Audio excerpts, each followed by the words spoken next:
sana umaki ng mga po. Ay, ang hirap talaga magpa-apoy mga par, guys. Ayan guys, pagtapos natin magpa-apoy guys, magtutuhog naman tayo ng manok guys. Papakita ko sa inyo kung paano magtuhog ng manok. Let's go.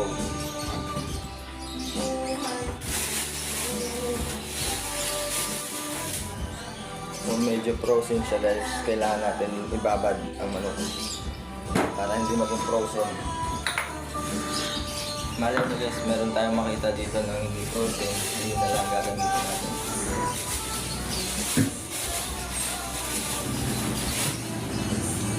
So guys, mukhang malabo kasi puro matigas na to guys. Puro nagyayelo. Nice. Lalabas nga pala ako guys ng 8 guys para yun lang muna sasalangin ko guys kasi 16 pa rin. So binabad ko muna pala sa manok par kasi matigas pa rin, kaya ito na, papakita ko sa inyo kung paano siya tuhugin. Okay, stick ko nga par. Alam nyo si X-Men? Ang ganda, haba lang.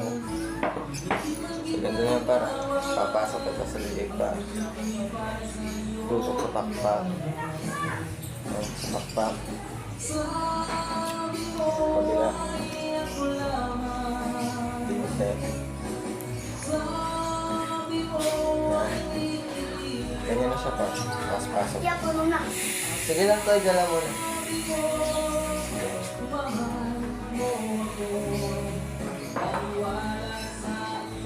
So, umigod kasi ako para kaya hindi ko nabibidyoan yung pag-ibig ko. Ang ganyan lang yung mga pa. Ganyan na siya guys.